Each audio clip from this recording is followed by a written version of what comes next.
ku ci nekk ci ñoom ñi nga xamante ni ñooy def marche bi ku nekk ak sa agenda.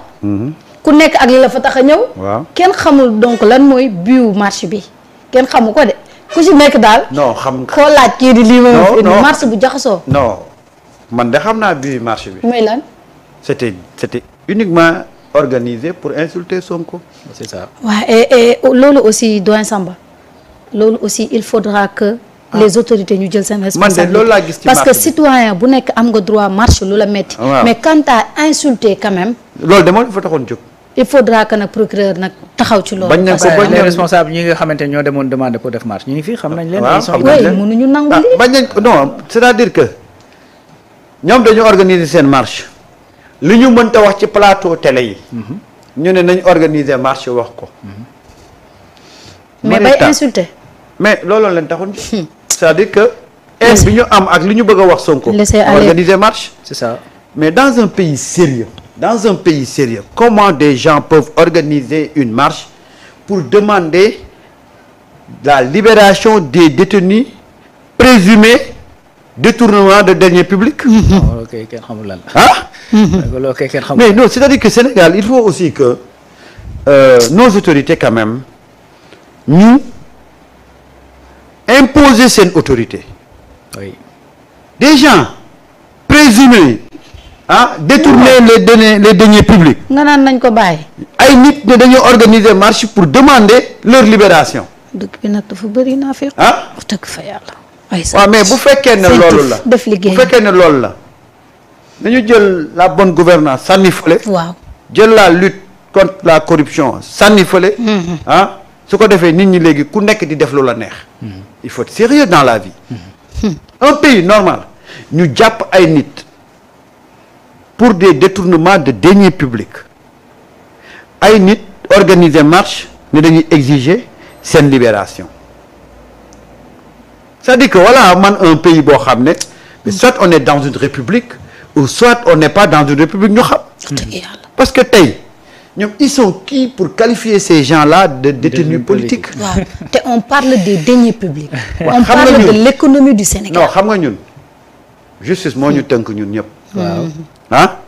justice moo ne ñii c'est des présumés détournement de deniers publics mais dañuy tënku ci loolu bien vrai que li ñuy wax ci présomption d'innocence mais ce qui est sûr mooy que jàpp nañ leen dañoo jàpp ne dañoo détourner le denier public. waaw kooku duñ leen jàpp téye leen. def enquête ba keroog ñuy xam. vraiment ñu xaar li justice di dogal. mais comment des gens peuvent se lever pour dire que ñii duñ ay détourneurs de deniers publics mais c'est des prisonniers politiques ñu bàyyi leen loolu ñu xëy demander autorisation ne dañuy marcher pour exiger la libération de ñoom ñi ñuy qualifier de détenus politiques. xam nga ñoom lu waroon nekk seen gàcce Macky Sall bi mu fiy nekk di jàpp nit ñi kenn mënu la wax kenn ku nekk lan lay toppee amuñu dossier mais foofu danaa fa ñëw fii CENTIF moo def rapport am mais gis foofu danaa fa ni ñëw ñi dañ leen di tuumaal ci wàllum blanchiment ak yooyu CENTIF yónnee pour ñoom ñu topp leen te kenn ci ñoom weddiwul ni defuma mais danaa fa ñëw. yow nga ne da ngay marche réew mi c'est-à-dire que ñu justice respectante moo def enquête am. convoqué ay nit sur la base de li mu am ay éléments mu jël leen inculpé leen def leen mu jël leen dootu leen mandat de dépôt yóbbu dossier bi en instruction dossier bi pareegul bañ nañ ko ba moo tax ñu ciy teg présumé. oui. mais dossier boobu tant que pareegul mais dañuy xaar. oui. mais yéen ngeen jóg ne justice bi yéen li ngeen di def du loolu vous avez pris des détenus politiques yéen nu ngeen neex ngeen qualifié ko mais man autorité bi man maa leen dul may autorisation ngeen naan da ngeen di marcher pour exiger la libération des gens yoo xam ne dañ leen jàpp ci détournement de deniers publics. bu leen neexee nag ngeen qualifié ñu jàpp lu leen neex c'est votre droit. lu leen neex bu leen neexee ngeen qualifié ko.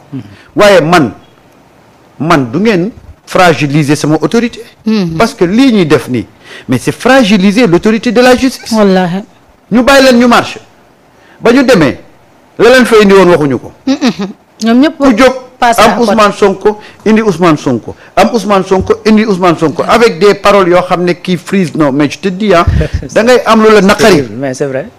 c'est vrai. mais jusqu'à quand. ñooñu de mooy association des frustrés du Jusqu'à Sénégal. quand? bañ Sonko rek. xam nga ñoom am nañ droit bañ Sonko. waay mais loolu c'est leur problème. oui. mais au nom de la République. ñu jox leen autorisation. mobiliser les forces de l'ordre ñu ne dañuy jël ay nit yoo xam ne dañ leen jàpp comme ay présumés détourneurs de deniers publics. ñu ne duñ ay détourneurs de deniers publics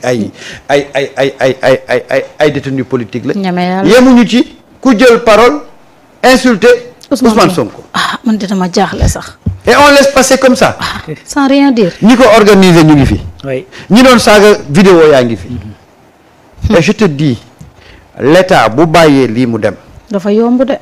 ëllëg si biir tu verras autre chose. d'autres. Mais c'est on ne vrai. peut pas gouverner dans l'anarchie. mënul nekk. pas du tout. Et ce que je vois, l'anarchie est en train de s'installer dans ce pays-là. ouais Les gens doivent être fermes.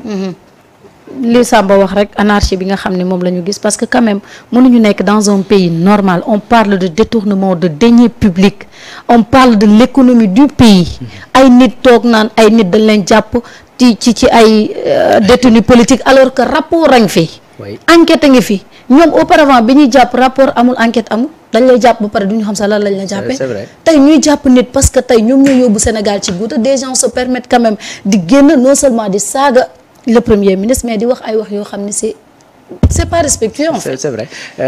En fait la marche initiative bi kan moo ko jël rappel à l'ordre non. waaw rappel à l'ordre ku fa de Karim. waaw donc ça veut tout dire parce que tey su fekkee ni yow ka nga xamante ni yaa doon wax démb ak bërki démb Macky Sall ku bon la. waaw Ousmane mooy ku baax yaa tourné waat yow ne léegi finalement Macky Sall ku baax la Ousmane moo baaxul. c'est-à-dire yow yaa am problème ñenn ci lañ nekkoon ñu ngi ci nekk. ça c'est un deuxièmement mooy que ni c'est-à-dire marche bi dafa profité tout simplement wane ni ñoom li nga xamante ni moom la ñuy wax ne moo am ci réew mi en réalité ñoom ñoo nekk di wax lu dul dëgg tout simplement. liberté amul ci réew mi te marche nga ba sa marche jeex te kenn taalu fa gaz lacrymogène donc bi nga xamante ni liberté amuloon ci réew mi loolu ñeme woo ko def c'est-à-dire ñeme woo génn def rassemblement am na ñoo xamante ni seen biir siège u parti lañ leen fekk ne leen génn leen am na ñoo xamante ni émoticône lañ leen tëjee kaso président de la république liñ ko tëjee kaso mooy def post Facebook plus de 2000 jeunes yoo xamante ni jàpp nañ leen ci réew mi fii boobu mën nañ ne liberté amu fi léegi c'est-à-dire bu fekkee da nga ne détenu politique dafa am ci réew mi ku ñu tëj ndax ay opinion am dafa am ci réew mi da ngay xam d'abord lan mooy détenu politique ak lan mooy ku ñu tëj ndax opinion kan lañ fi tëj Sénégal ndax juste daa wax ay xalaatam kan lañ fi tëj parce que dafa bokk ci benn parti politique wala dafa exprimer ay benn programme politique kan c'est-à-dire bu ñu jëlee exemple Farba scientifique ko téye waaw scientifique day topp ay hommes yoo xamante ni ay nit yoo xam dañ leen a dénk day topp ñu dénkul day topp ay entreprise di topp ay particuliers tous les sénégalais lay teg gët Mbagnick Diop lan lañ ko dénk ci réew mi ci sunu ci loo xamante ni suñuy deniers publics la scientifique topp ko waaw Wally Seck luñ ko dénk ci loo xamante ni réew ci dara réew mi la topp ko doomu Amadou Ba chauffeur Amadou Ba xaw ma waaw chauffeur doomam Mouhamadan Sarr waaw mais ñooñu ñëpp scientifique moo leen yóbbu kaso Ndeye Seynabou Ndiaye n'est-ce pas maintenant ñooñu lan lañ leen dénkoon dara donc scientifique toppul ay ku ñu dénk ak ku ñu dénkul ak et cetera ñu dem ci Lat Diop lu ko yóbbu kaso plainte boo xamante ne un Sénégalais moo ko plainte contre moom ñu koy topp pour extorsion de fonds ani fan la ci dossier bi la ñu wax ne la Lat dañ ko yóbbu ci kaso parce que tout simplement dafa bokk ci tel parti politique wala dafa manifester wala dara amul yabaate rek bu fekkee ñi ci des ben ñoo toog ci ay télé wax li ñuy wax mais dañuy assumer seen ay responsabilités vraiment parce que tey jii mënoo toog yow wax li nga wax ba pare ne effectivement kenn du ci am xalaat waaw te kenn duma ci teg ay daan bu fekkee ay daan da cee war a tegu constitution bi la wax ne am nga droit wax sa xalaat moo la wax ne fii la xalaat bi war a yem mais boo ko transgressé dañ lay teg ci yoon c'est aussi simple que ça man daal démb xamul N'est-ce li pas? ma jaaxal c'est-à-dire doyen wax na dès le départ lii leen di motiver xam nga tey gis nga moo tax gis nga moo tax gars yi dinañu wéy ci li ñu naan yéen nekk la borom a cee fanaan mais dëggantaan la c'est-à-dire li objectif wu ñi nekk ci kuje gi mooy chaque jour bu ma xëyee lan lay def ba Ousmane mer ak ñi mu àndal kese te pourtant à chaque fois à la fin de la journée balaa ngay tëdd yow yaa am lu la metti parce que tout simplement dinañ génne ci li nga def ay incohérence ay yëfi caaxaan yoo xamante ni immédiatement da ngay yow la nga jëloon def ko fulla ci yow finalement gars yi ay challenge tooñaate lañ koy def mais ay nit yi doon lekkante démb waaw mi ngi tey ñoom ñoo ñëw nee nañ ñoo def seen coalition ànd parce que bañ li leen Sonko boole c'est-à-dire li leen boole Dénominateur amul dara commun. lu leen boole lu dul bañ Sonko y a pas autre chose amul leneen tey dénominateur commun Ousmane Sonko bi mu nekkee dans l'opposition maanaam ñi mu àndal bu ñu toogul ci plateau di waxtaan di wax naan nangam Macky lii la fi defar et cetera duñ ko tudd. tey bu fekkee ne dañ daan dajaloo nekk masse di wax di yuuxu mais duñ tudd Macky Sall. déedéet. xam nga lu ñuy wax Sonko namm naa la est-ce que yaa ngi dégg donc même Sonko dañ demoon ba sonkorisation la tudd yow da ngay gis koo xamante ni sax dafa nekk au pouvoir ni ñuy dem gis ko tiim ko au lieu moom ñu wax ko ay ayibam duñ ko wax de dañuy yooxu Sonko mi nga xamante ni ñoom ñu ànd ak moom lañ bëgg bañ tuddee sonkorisation léegi nag ñii seen problème. loolu la c'est-à-dire ñële la leen boole woon mooy gëm Ousmane ak gëm idéal bi mu proposé. loolu moo leen boole ñi nag li leen boole mooy tout simplement. Sentiment bu nga xamante ni mooy man jàpp naa ni haine la. boo xamante ni moom la ñu am tout simplement ci Ousmane Sonko parce que pour la simple et bonne raison la ñu jàppee woon ni mooy seen dundin te mu nekk loo xamante ni dara tegu ci lool lépp nekk ci ay jalgati mais waa ji moom la ñëw këpp ko mais këppee ko noo xamante ni tey bu fekkoon ni sax moo la produire ay rapport jàpp la ñu mën a wax Farba tey Mansour Faye rapport bi ko jàpp ku ko produire ñoom.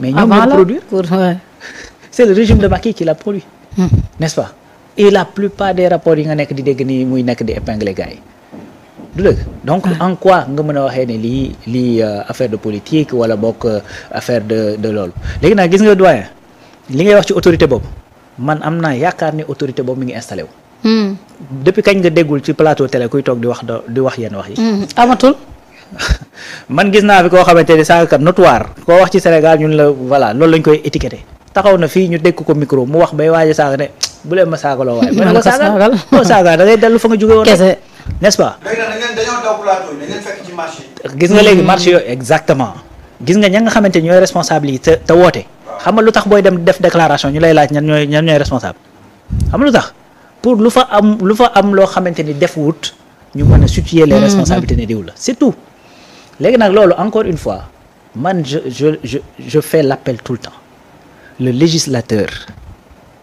le législateur Assemblée nationale Pastef 130 députés la fa am nañu protéger le premier ministre c'est-à-dire c'est pas une protection pour Ousmane Sonko protéger l'institution la primature surtout c'est-à-dire man mënuma comprendre nit taxaw ci télé wax bu déplacé ci Erdogan wax ko ci premier ministre dem ci justice ñu relaxé ko ci premier ministre du Sénégal condamné ko ci Erdogan mu nga xamante ni président beneen réew la te pourtant ñun Sénégal wax dëgg fa yàlla comme ni ma ko doon waxee temps yi la mais Ousmane Sonko moo ñu gënal Erdogan parce que tout simplement yow même boo ànd ak moom moo lay mën a gënal c'est normal mais boo àndut ak moom mooy sa premier ministre waaw n'est-ce pas donc yow tey combien de fois la nit dem fële ñu ne offense à une personne exerçant les prérogatives du président de la République ñu relaxé la ci loolu relax purement et simplement mais loolu nag il faudrait